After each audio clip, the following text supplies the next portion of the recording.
হাই everyone, এতিয়া মই কাপোৰ পিন্ধি ল'লোঁ, দেৱালী খেলিবলৈ যাওঁ। আমাৰ মেইন ৰাস্তাত দেৱালী খেলে ল'ৰাবোৰে। সকলো বস্তুৱে ৰাখে, যোনখিনি সামগ্ৰী আমাৰ মানে পাকঘৰত লাগে। 10 টকীয়া টিকেট, সেয়াকে যাওঁ। আৰু কালি খেল খেলিছিলোঁ 10 টকীয়া, তাত পালোঁ চেনিয়ে থাকে যে দেই। প্ৰথম যাত্ৰা, আজি কাৰ এতিয়া কপাল ভাল হয়, ভাল হ'লে হয় আৰু কাপোৰ পিন্ধিলোঁ মই এইযোৰ ক'লা আৰু উৰণাখন লৈ লওঁ, হয়নে বাৰু?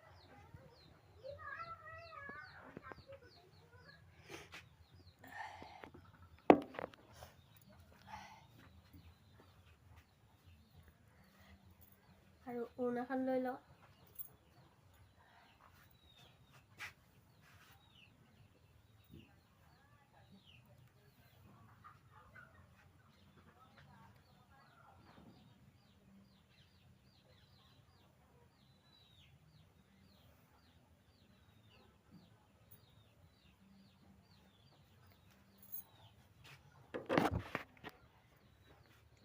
আৰু উৰণিখন ল'লে ভাল লাগে ন, উৰণাখন নহ'বা ভাল নালাগে।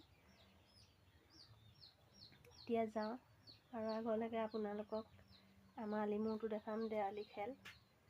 আৰু এতিয়ালৈ ইমানটো হেৰি কৰিছোঁ বাৰু, আৰু আগলৈ আপোনালোকে চাব, ভিডিঅ' দি থাকিম মই। আৰু এইজনী আমাৰ গৰু দেখিছে, চোতালত বান্ধি থোৱা আছে।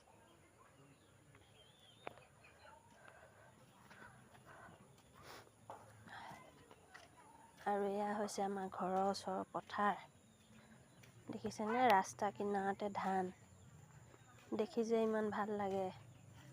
আপোনালোকে ভাল পায়নে বাৰু ধান?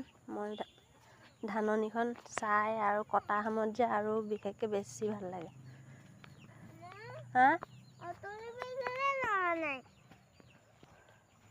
আৰু এইফালে চাওক, আমাৰ শাকৰ বাৰী। ইয়াত আছে লাই শাক, পালেং শাক, ধনিয়া দিছে এফালে, আৰু এফালে সেইয়া খুতুৰা শাক দেখিছে? খুতুৰা শাক আছে এফালে, আৰু সেয়া হালধি গছ। আৰু এইফালে লাও গছ দিছে, লাও এয়া বগাইছে আৰু লাগিব কেইদিনমানৰ পাছত।